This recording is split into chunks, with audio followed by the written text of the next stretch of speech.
Warning. Every one of you listening to my voice, tell the world. Tell this to everybody wherever they are. Watch the skies everywhere. Keep looking.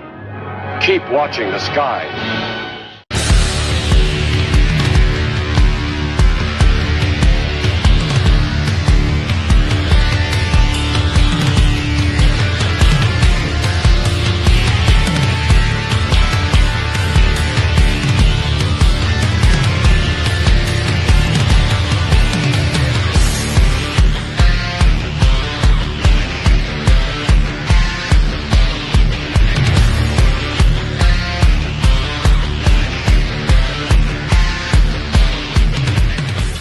Welcome to the Wednesday show, UFO Max. I'm Grantavious Maxx and Lee Strauss. And by the way, I'm going to go ahead and rat him out. It is his birthday, everybody. He is literally 29 and holding at just a couple of years to that. Looking great, my man. Looking great. And happy birthday, dude. Just happy birthday. You're awesome, man. Well, thank you very much for that, by the way. I appreciate it. I'm sorry I won't be on this Friday with Dave or Element 115, and that goes for the Friday after as well. So, but I will be here with Grant every Wednesday. That'd be sweet. Thank you so much. And I'll tell you what, folks, even though we're missing a couple Element 115s, trust me, you're going to get a lot of news tonight, as well as every night that we can supply this to you. Mm-hmm. We're going to go ahead and start this off. Kitty Caddywhack was in first place. It looks like Barb Madison was second, and then Spaced Out Radio was third. And it says, hey, it's Lee's birthday. Yes, I'm telling on myself. And that was Lee that said it. Mel WD actually wins third place there. Awesome. Thank you, everybody, for showing up. Necessary Dialogue. Good seeing you. Let's see who, Green-Eyed Lady from Texas. Right on. Been there a few times. Miriam or Mare I Am. Man, welcome back. Eversor. Happy UFO Day. Absolutely. So today is, by the way, thank you so much for announcing that to us. Today is the anniversary to Roswell. Yay. I wish I had the button, the applause. Yay. Right. That'd be awesome. But I have you and everybody in the chats. Thank you so much for being here. A race fan, good evening to you as well. Oh, look at here, Kitty Caddywhack. Awesome. Our first super sticker. By the way, super chats and super stickers are always open. It helps us keep the lights on here at Spaced Out Radio. If you want to help support us even more, go to our store, which is spacedoutradio.com/shop. We do not have ugly swag. We do not. We got the best in the biz. Bro, your shirt is awesome. I would say yes. Yeah. Dude. It's kind of like that sticker that's on the back of my truck. It's a UFO. It says, come on, dude, we're doing butt stuff. Or get in, loser, we're doing butt stuff. I was like, yeah, I've seen it. That's awesome. Cosmic Joe Chronicles, welcome back. All right, here's our other super chat. So we had a super sticker from Kitty Caddywhack, and here's our first super chat that was from Candace L. Helfrick, I think. Thank you so much for helping us keep the lights on. Mel WD says, happy birthday, Lee, and many more. He's a young guy, young guy. He does the age of 52. Why'd you tell on yourself, man? Well, I just got to let everybody know. So if anybody wants to go tell him happy birthday also on his social media, go ahead and find him. He did post a, what was it, 2020 and 2025? Man, you got something like that. You got some muscles, man. You look good. So go ahead and tell him happy birthday is there as well. Kitty Caddywhack is back. Happy birthday. Thank you so much for this love and support for Lee Strauss. All right, let's see. Kurt M. Hi, all. Good to see you, my friend. Kurt W75. Grant and Lee. Great to see you guys. Hope both are doing well. We are doing awesome. And happy birthday, Lee, and everyone. Happy Saucer Day. Thank you so much. Let's see who else we got here. JMJ12. Good evening to you, Kurt M. Hello to Race Fan. I just got to talk to him last week, actually. Great guy. Brooke, Michelle, hello. All right, so check this out. Tonight, we're going to be talking it's not even deep. What it is we had congressional hearings, and it was ran by Miss Mace. So if anybody wants to go watch that, I literally will say after what I'm done with this show, you might not have to, but if you want to get all the little in between liners that they do talk about that I don't go over, feel free to go out to YouTube, which is where our archives are always free. So let's kick this off. You ready, Lee? I am ready to go, man. Let's do this thing. Heck yeah. So the way I did this, I spent hours last night. If anybody can look at YouTube and see when I posted this show up, it was about 3:30 in the morning. And only because I spent quite a few hours, AI failed me. And I had to copy and paste all the transcripts over to AI and say, hey, make this a little bit more user-friendly for me. It couldn't do it in the way that I wanted to. So I did it myself. And it took me from 9 o'clock last night to about 3 in the morning to write all this out. I even wrote out the timestamps and everything.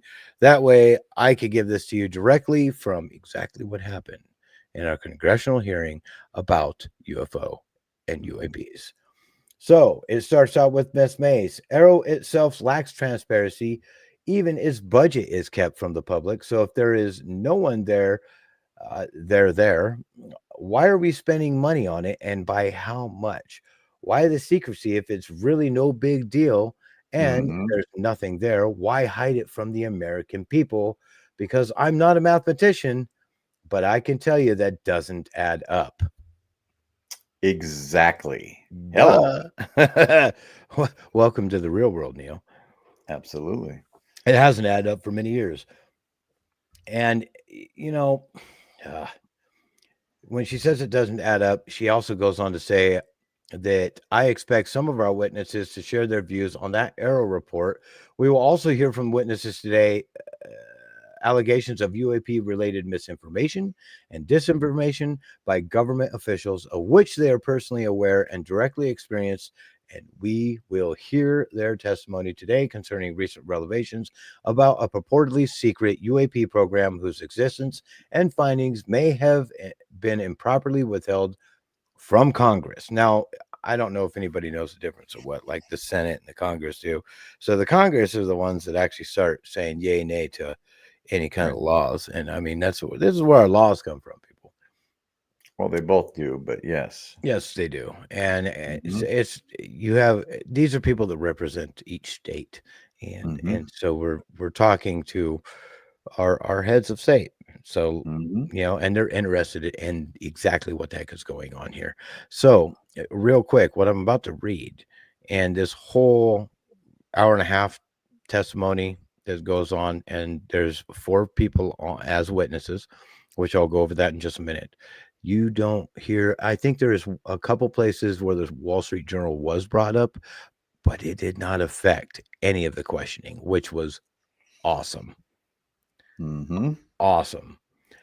So we go on to state, Arrow itself lacks transparency. Even its budget is kept from the public. So if there's no one there, why are we spending money on it, and by how much? Why the secrecy if it's no big deal? And they keep going on where, she says, I'm going to just skip forward a little bit. Today, concerning recent revelations reporting secret UAP program whose existence and findings may be improperly withheld from Congress. And here's the big words. You ready? Immaculate constellation that Michael Shellenberger delivered to Congress today. So, and then she thanks Michael Shellenberger for the information that they're all reading in real time. Now, Mr. Burchett will enter into the record the 12 pages about this unacknowledged special access program that your government, mine, yours, says does not exist. Yeah. Yep. This is. Thank you so much. I always do it my way. All right. So, as you know, Miss Mace is at the head of the table there and is the one that allocates time, and it's usually about 5 minutes to each questioner, which gives them enough time to question in each individual on the panel. So we had Gallaudet, we had Lue Elizondo, we had, I always forget his name. It's an interesting name. I'll figure it out in here in a second. But Mr. Gold was one of them as well, where he was basically from NASA. So she has Mr. Garcia opening the questions, and he's the one that started. And this is what he said.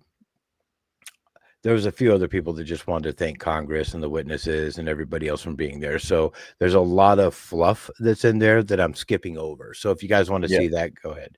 Like it's not anything that's too pertinent to what we're talking about, especially when it comes to UAPs, UFOs. I will always call them UFOs just because I am a Gen Xer as well as Lee here. So it's going to stick with UFO for the rest of my life. Mr. Garcia says, I want to start with some facts. We know that there are objects or phenomena observed in our airspace, as your witnesses will testify, and also possibly in our oceans. In many cases, we don't know what they are, and this is, of course, why they're discussing UAPs now. The All-Domain Anomaly Resolution Office, also known as AARO, has reported hundreds of UAPs that remain, quote, uncharacterized and unattributed, and which, quote, appear to have demonstrated unusual flight characteristics or performance capabilities and require further analysis. This is our own AARO office.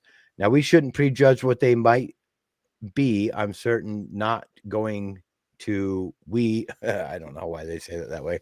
We need evidence, but we are detecting things, and we know that we don't understand them, and this is worth investigating. Now, the American people have legitimate questions, and I believe it's critical that Congress should help address them. This is about the truth and the science and the facts. Now, transparency and faith in our institutions is vital in good democracy. What do you think, Lee?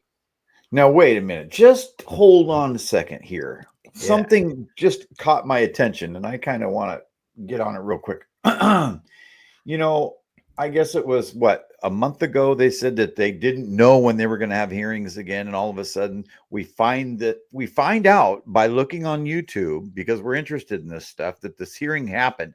Did anybody have any freaking clue before this happened that it was going to be on, or that just appear out of freaking nowhere all of a sudden? So we knew that they were going to be on at some point in time. I did not know when. In fact, you were the one that got my attention to it. I was at work at the time, and then you discovered it within hours and then sent it directly to me, which I am forever grateful, because that's the only thing I've been listening to for the last 3 days. Thanks, bud. Yeah, but it's totally just out of nowhere. This thing came out of freaking nowhere. Nobody knew, as far as I can tell, that this was going to happen. And all of a sudden I see it on YouTube. You see it on YouTube. Other people do discover it. So I'm wondering why that was, why it was suppressed before it just kind of just fell upon us like this. So well, exactly. I mean, there's also the Wall Street Journal trying to, look over here, it's all fake, and then there's all this fluff out there. They're trying to stop the forward momentum, kicking the can down the road when it comes to this subject. And boy, it's not working. No, it's not. Do you know if Senator Rounds was in that hearing at all? So Senator Rounds did not speak. I did not see that they were there. Now that you've drawn my attention to it, I'll go back through it and make sure to see who all's in the hearing. The people that were speaking were the ones I focused on the most. Yes. So even Grush was there, but he was in the audience. He was not at the table. So there we go. Okay. So Garcia, he goes on to talk about transparency and gathering data on this subject, which is what we're all wanting. Congress then goes to Mr. Grothman, I think is how you say it, who said he's been interested in this topic since 8th grade. Now, this is not a young man. He could be my dad. 8th grade was a long time ago for him. It was only 2 years ago for Lee. I'm teasing. He goes on to say Arrow has expressed to the committee that, like any other federal agency, government agency, has faced challenges in its establishment, specifically in hiring staff to manage UAP historical records and coordinating with other federal agencies. While these agencies have been helpful to us in understanding the challenges that come from collecting UAP data, none of them have been able to substantiate the claim made at this hearing last year by David Grush, despite our committee members endlessly questioning these agencies inside and outside of a skiff. Now, I want to stop there for a second. So they say they face many challenges. A lot of these things, in fact, I was just listening to another show recently where they're like, it was a gal that was like, hey, I went in there and I was supposed to get all this stuff together. It was not about UFO or UAP topics. It was more broader, more of I am a CPA. I'm here to try to get, this is the reason why you can't audit the government. She said it was a mess. It's all paperwork. You can't make heads or tails of it. That's what they do. And that's exactly what they're doing here. And it also shows that even after David Grush was in this congressional hearing, they've been trying endlessly to get to the bottom of this. And they failed. They can't get to it. There's people that are stopping them. Oh my goodness. Gosh. The stash photo update. Okay, here you go. All right. Mr. Grothman goes on to say, quite frankly, there's been things that have been kept secret that I think is old enough that there is no reason it shouldn't be released, regardless of any so-called, private information and transparency approach. Will allow us to share insights, identify patterns, and develop new strategic defenses as we continue to investigate these phenomena. We must do so with a mindset of protecting our country, advancing scientific discovery, and upholding the trust of the American people, who right now I don't think have trust, which is very true.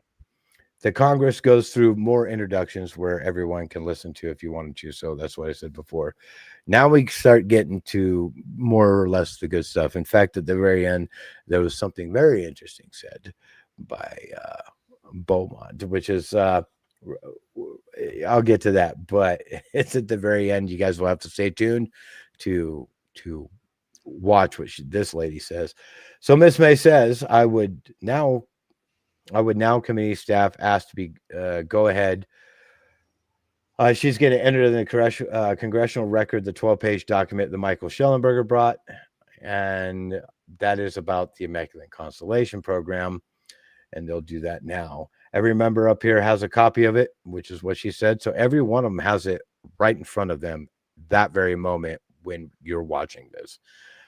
And it talks about the unacknowledged special access program, and the second section about the USG imagery intelligence. And Representative Luna just told her, if I say Immaculate Constellation, I'll be put on some list, maybe a FISA warrant. So come at me, bro, I guess.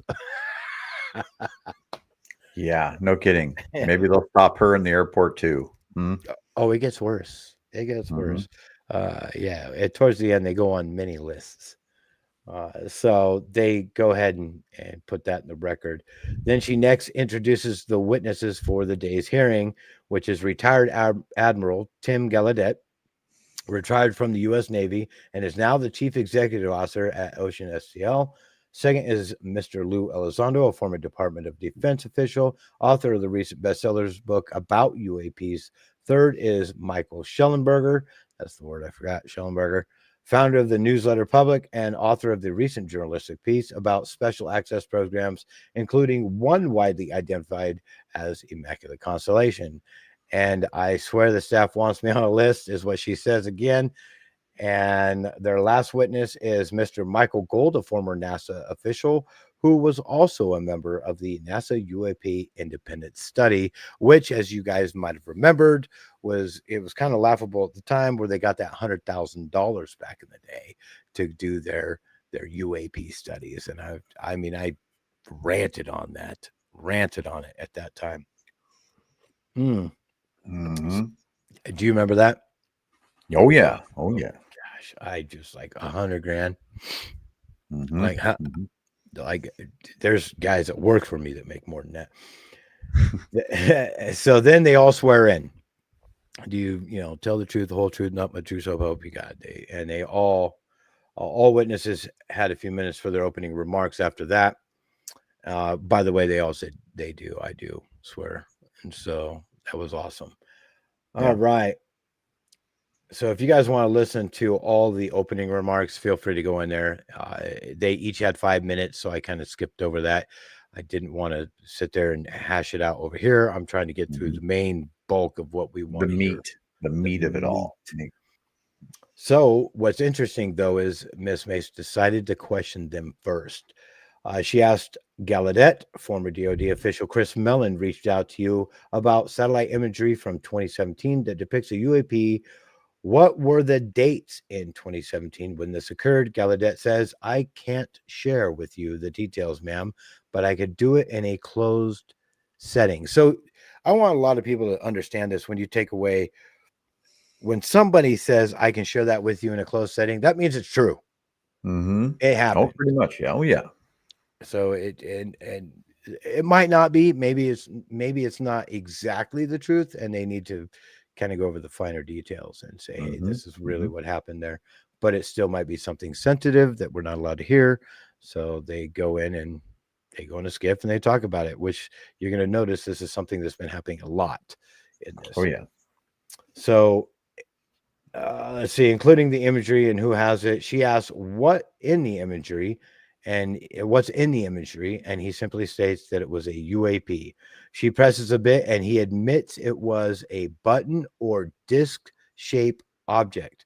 Mason asks where it was, and Gallaudet cannot tell her that. Next is her question for Lue Elizondo. Quote, you stated in your testimony that, quote, advanced technologies, not by our government or any other government, are monitoring sensitive military installations around the globe, end quote. If these technologies are not made by any government, who's making them? Private companies, or are you implying they are crafted by a non-human intelligence? Lue says it may be both. When it comes to Blue Force technologies, I would not be able to discuss them unless you are read into the secret UAP crash retrieval programs. So here's something interesting. That's obviously stating that he's been read into the UAP crash retrieval programs, but she is not, so he cannot talk about it. She then asked if he read into such programs, and he said he would have to have that conversation in a closed session. So he basically just said he wouldn't have that conversation with her unless she was read in, which says he's read in. Then he immediately in the next question says he would have to have that convo in a closed session. Also saying he signed a document 3 years ago that restricts his ability to talk about crash retrieval programs. The only thing he says he's allowed to talk about is within his book that went through the DOPSR process. Now, DOPSR is a process where they look at every single line, word, and everything and allow you to say or not say specific things about what you know. So obviously he knows way more. I get that. Yeah. Then Mace asks, has the government conducted secret UAP crash retrieval programs? Yes or no? Lue answers simply, yes. Then she asks, were they designed to identify and reverse engineer alien craft? Yes or no?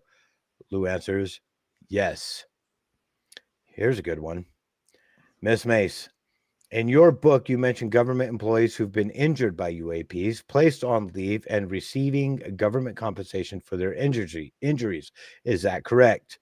Lue answers, that is correct.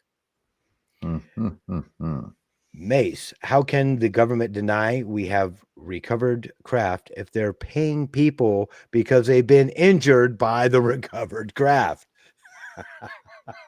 Now, we've heard of this before, and it's gone back years. Oh, you know, ever since the burnings of the chemicals and all this stuff at Area 51. So we know that this stuff has been happening for years. People have been injured. In fact, you know, our good buddy there that worked at Area 51, in fact, talked about this as well, right? where people were injured and killed. Yes. And hidden. I mean, we can even go back to, Fire in the Sky if anybody wants to go check out Travis Walton. But they fixed him. He was injured by the craft. They realized they injured him. They picked him up, fixed him, set him down 5 days later, and the rest is history. Right. So to the answer, though, Lue says, that's a great question. That's why I think we're here again, because I've seen the documentation by the U.S. government for several of these individuals who have sustained injuries as a result of a UAP incident. Mason addresses Mr. Shellenberger. Mace, Immaculate Constellation, what's its mission and how are they funded? Shellenberger says, its mission is to, I love how all of them say, I had to take away at least 300 ums out of this. It was killing me. I'm like, oh my gosh. I don't say, very often at all. I'm just kidding. Shellenberger says it's a mission. It's an unacknowledged special access program. Its mission is to document UAPs. Mace questions his sources and how he believes them to be credible, which he says he's verified. They are all who they say they are. He did not specify being he did not say that they're DoD employees. He did not specify that. He would rather not say if they are currently employed or private contractors. He also states people need to know is that the U.S. military and intelligence community are sitting on a huge amount of visual and other information and still photos, videos, and other sensors information. And they've had for a very long time. It's not those fuzzy photos and videos that we've been given. There's a very clear high resolution pictures and videos. He was told there are hundreds and maybe even thousands of them, which I do believe. Yeah, I do too. Oh my goodness. Love you. All right. Gold was questioned next about whether NASA got briefed on OSAP. He said they did not get briefed. Now we turn to Mr. Mouskowitz for questioning. So that was the last of Mace. He asked why information is so hard to get and this subject to Mr. Gold. He took the scientific approach and said all discoveries are hard to reach. He then questioned Lue about signing a document and said, love that. Where is it? Lue said the government has it in a skiff, so he does not have it on his persons. He was then asked who gave him that document, and Lue said that the DoD, but refrains from going further. Mr. Mouskowitz, you specifically said the document said you can't talk about crash retrievals. Well, you can't talk about Fight Club if there's no Fight Club. Yeah. Right? Where Lue simply says correct. He just admitted it was real at that point. Like, basically, if he's saying correct, I can't talk about Fight Club right now. So there is a Fight Club. There is a crash retrieval program. It's funny because it technically proves the legitimacy of the crash retrievals. Is all it does. Mace gives the floor to Mr. Groffman, and he starts with Gallaudet. He asks why the Tic Tac information should be withheld because it's over, or why it's still being withheld, basically, because it's over 20 years old. Gallaudet says, I don't think there's any good reason to withhold information, important data, especially of national security concern, from Congress. What would they say? He said he speculates, sir, that they don't want to share that kind of information because it reveals weaknesses in our ability to monitor and protect our airspace, which we all know has happened many times. And realistically, nobody on the planet can monitor and protect our air. We can monitor these things. Heck, we can use the dog whistles to bring them in 100% of the time, maybe 99. But can we protect against them? But they're not here to harm us either. So we don't know. Honestly, I'm right there with you. I don't think they are. If they were, they could have already done so a long time ago. Oh my gosh. So he goes on to state that his visit to Aero was where they tried to convince him that the Tic Tac may be ours. Like, geez, there's your Valley Girl. My God. Rock that Valley Girl. So he goes on to state that his visit to Arrow was where they tried to convince him the Tic Tac may be ours. This actually pissed him off, believe it or not. And he was thinking that he was only going to stay there for like an hour. He ended up staying there like all day. They were trying to convince him that this wasn't anything other than what we had. Where this was a valid report by Commander Fravor and Alex Dietrich, who was convinced it was not of this world. Now, you're talking about two individuals, Commander David Fravor and wingman Alex Dietrich. So Commander David Fravor is literally a commander of a flight battalion, multi-millions of dollars of our national assets under his command. He is not going to lie about stuff. He's not been left wanting. You know, we understand exactly what this man is capable of. He didn't get to his position by lying and being an idiot. So in this particular instance, I believe they're right. He's right. Gallaudet says, you know, even Alex Dietrich, they were both convinced that this was real and not of this world. Flight characteristics alone. He then asked Lue if UAP incursions are more over military installations rather than civilian airports. I think we all know the answer to this question, but Lue says, yes, sir, there's definitely enough data to suggest that there is certainly some sort of relationship between sensitive U.S. military installations, also some of our nuclear equities, and also some of our Department of Energy sites. There is a long historical record that some of our colleagues may have documentation that demonstrates this is not a new trend. This has been going on for decades, and it's that information has been obfuscated, unfortunately, from folks like you in this committee, and I think, or also in this committee, and I think that's problematic because ultimately, at the end of the day, we have a significant situation here. We have something that can enter into U.S. airspace completely with no attribution. That's a lot. That's a lot. Then he says, and I mean, he was asked how long this has been going on, and Lue said decades. That was another question right after that. Mace goes to Burchett for more questions.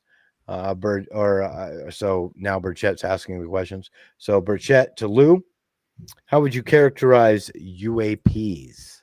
Now Lue was rocking on this one. I mean, you get a couple answers from Gold, and they kind of they really only focused on three of them, really. Well, two of them, but they all got a sort of mix of questions here. So how would you characterize USPs? And the answer was, it's an enigma, sir, and a frustration. We're talking about technologies that can outperform anything we have in our inventory.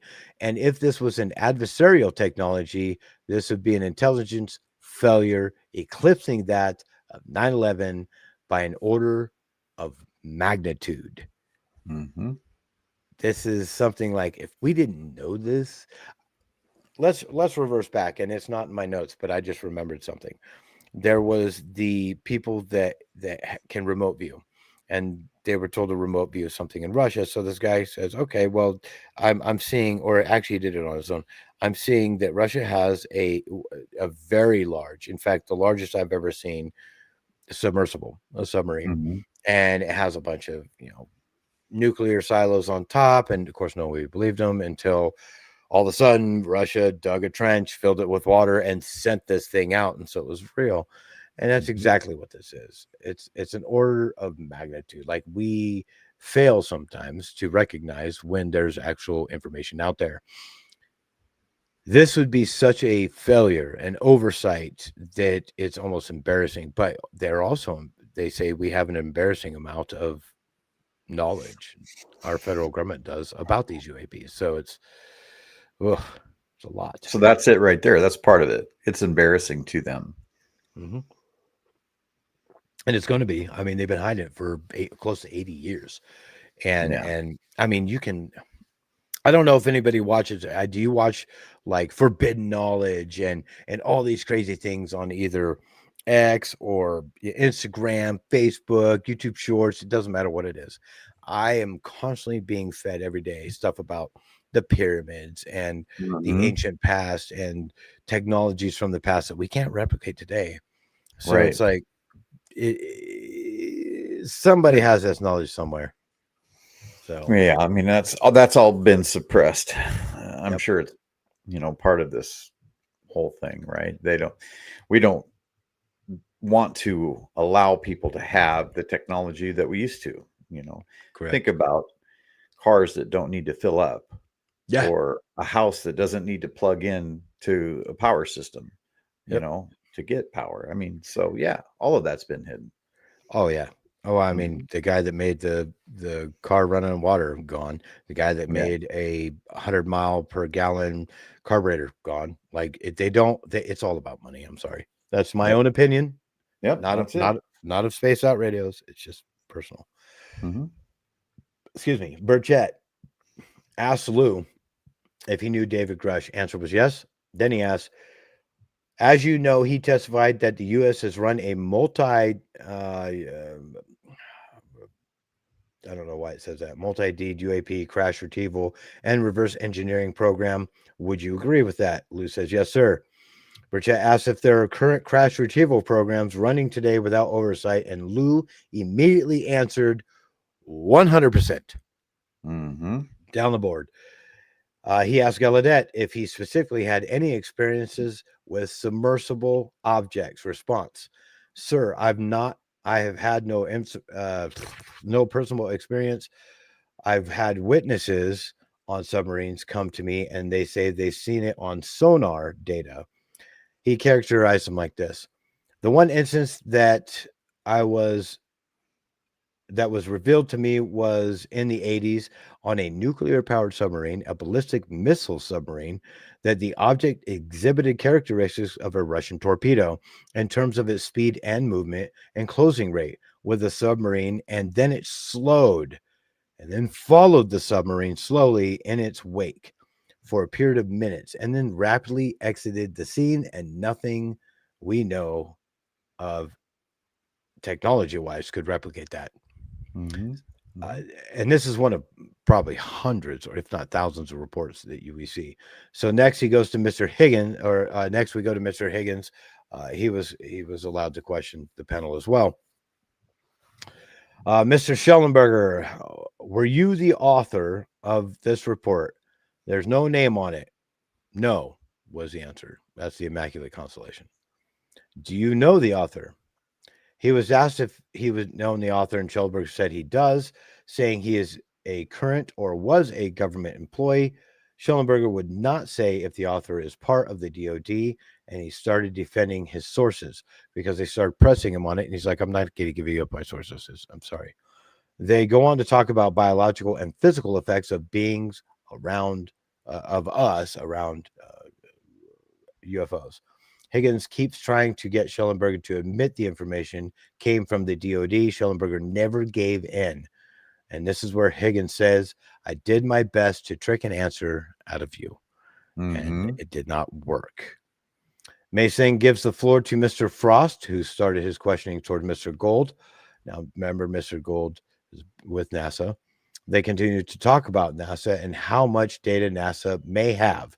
Sensor bias is not geared towards UAPs, but NASA seems to be the center of transparency as science, quote unquote, scientists, quote unquote, love to talk. And that basically means they leak everything that they're not supposed to. That doesn't make NASA transparent, in my opinion. If they were, it would come from them and not scientists talking over a glass of wine. Just saying. Now we get to Paulina Luna, which everybody cheers to Paulina and her craziness. She actually kept it pretty civil here. Didn't get too out of hand, so that's fun. A few representatives down do. So Paulina Luna asked to Lue, To your knowledge, can you name the country and around the time frame of the first back-engineered UAP program and when it started?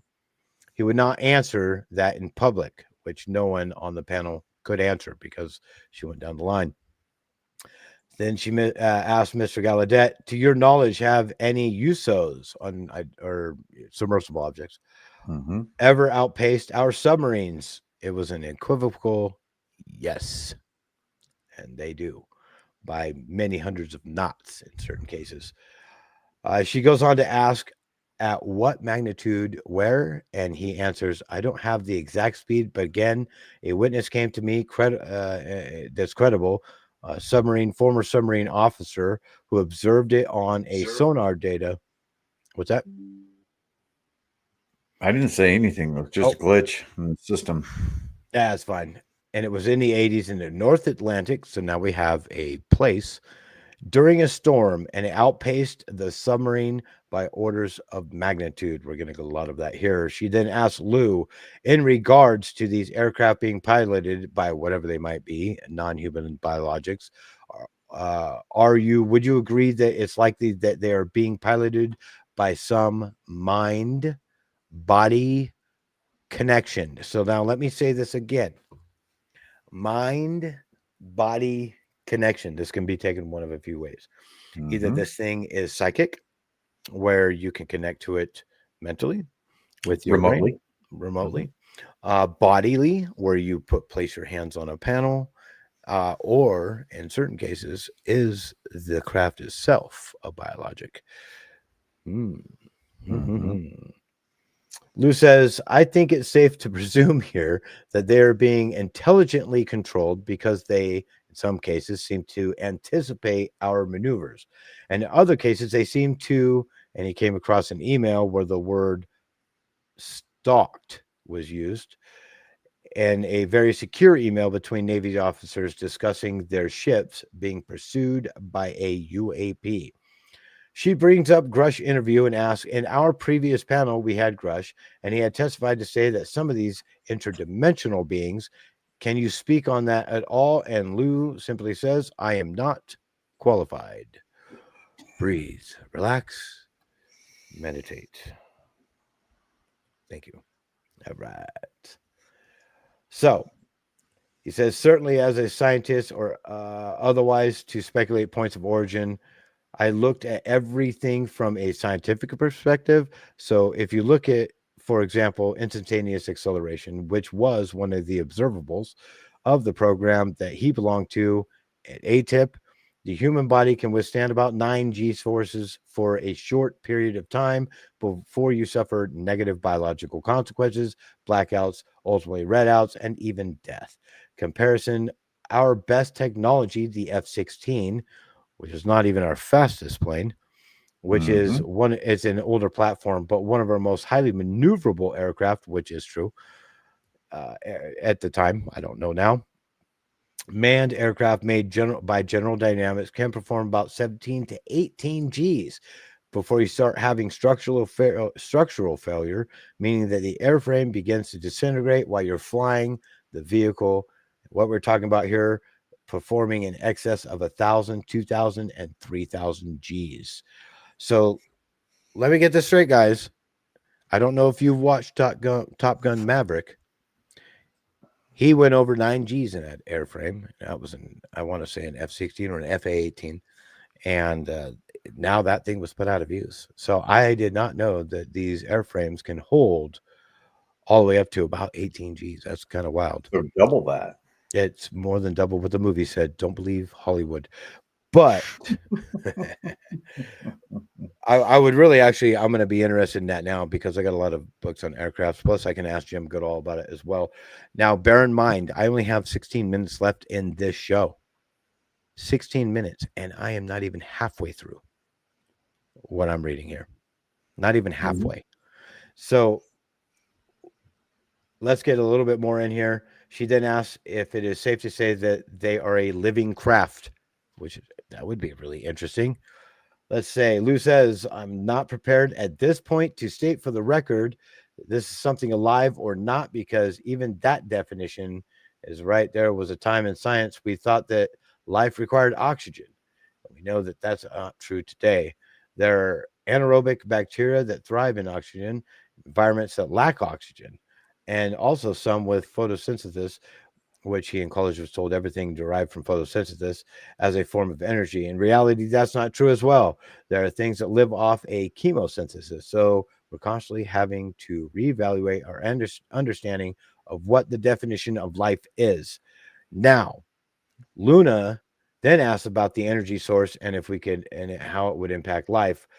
Gold, NASA guy, said it would save NASA a bunch of money. No crap. It would save not NASA a bunch of money. Gold, it would save the American taxpayers a whole bunch of money. Sorry to interject that. That's my own personal opinion, because NASA gets its money from moi and everybody else watching this. All right.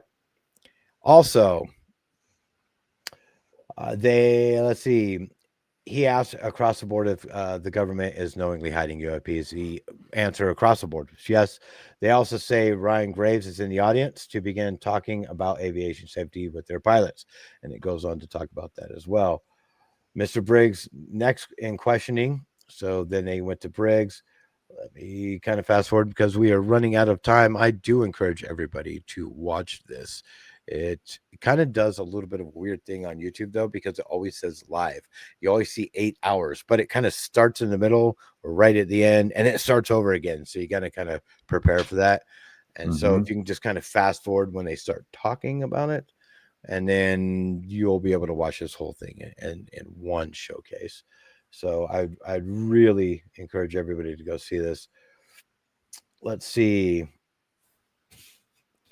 There was a Go Fast video. The Go Fast video was actually an email towards Gallaudet. It was taken away. I'm just going to paraphrase everything.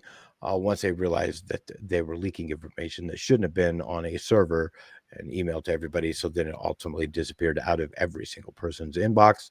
So they were not allowed to see it again. Let's see where we can go. Gallaudet.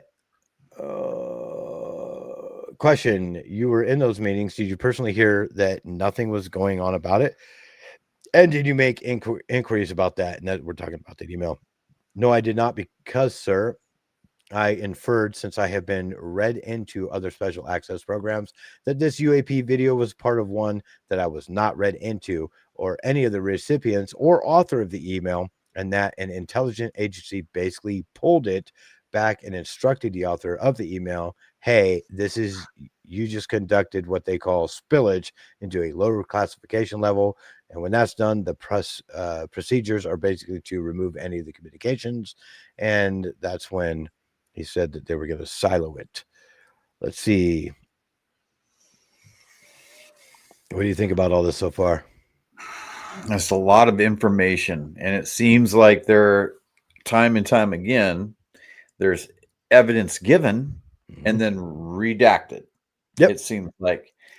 And if nothing is happening, why does it need to be redacted or pulled away and pulled back? If nothing is going on, then why do they keep doing that? Exactly. It's overclassification. In fact, keep going.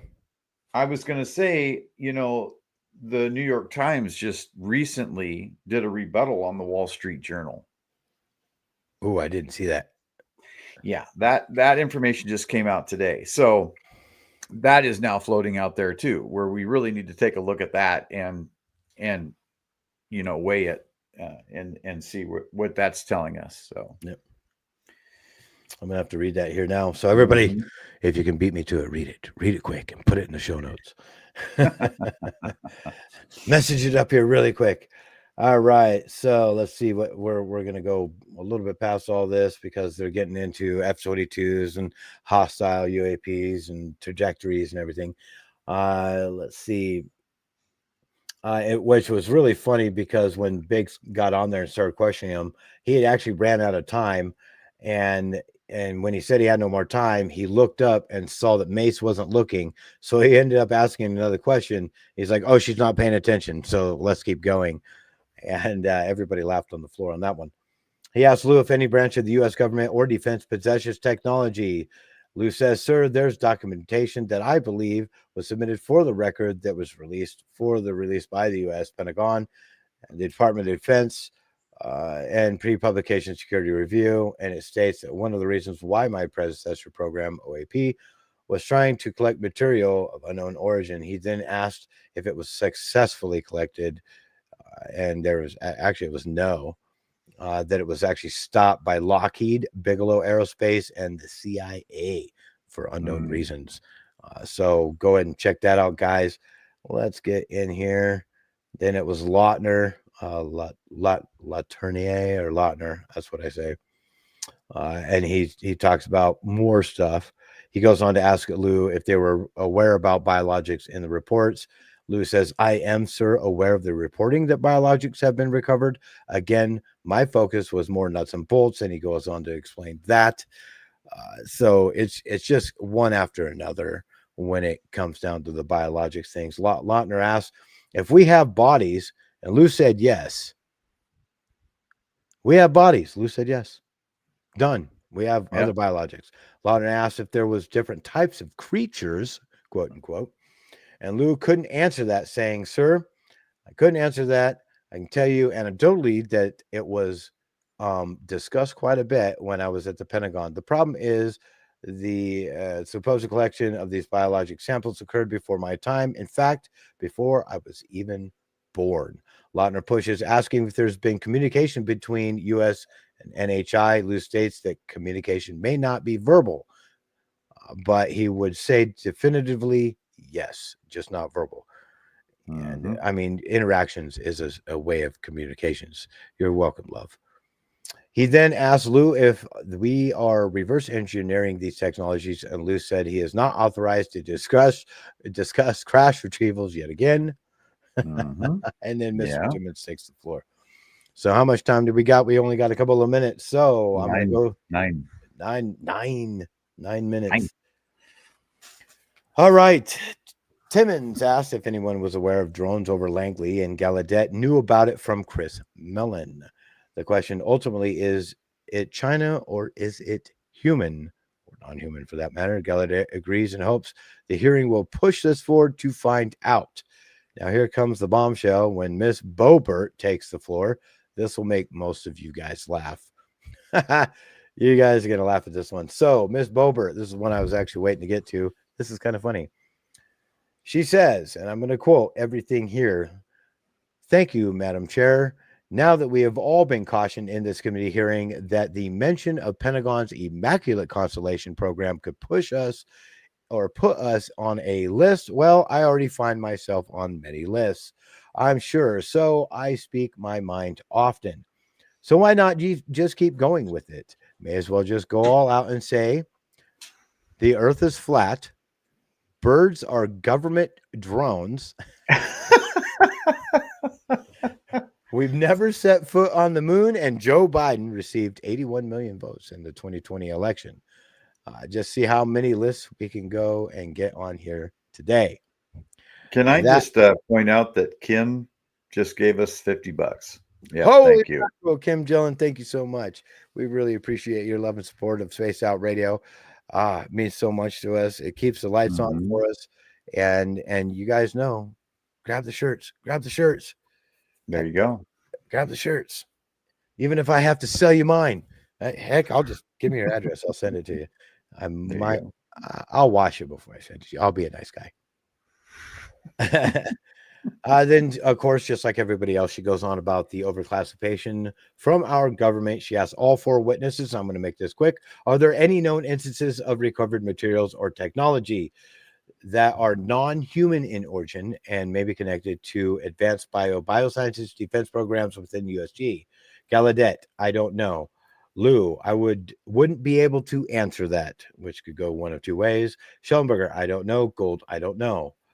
Boebert, there are rumors that have come up the hill of a secret project within the Department of Defense involving the manipulation of human genetics with what is described as non-human genetic material, potentially for the enhancement of human capability hybrids. Are any of you familiar with that? And they all answered no. And I'm like, come on, dude. Oh, yeah. Kids these days. What are we doing? What are we doing?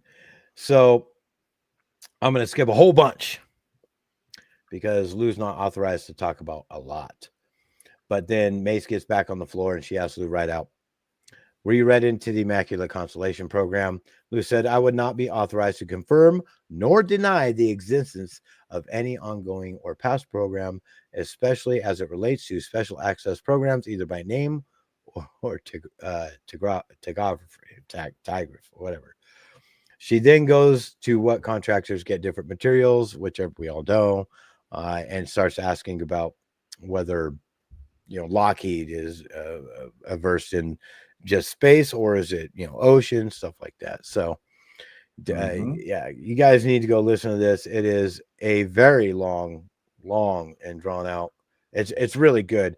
Like everything that I'm reading here, I'm not even at the end. I'm just now skipping over pages of what I've written down last night. But the good thing is it's all in here now.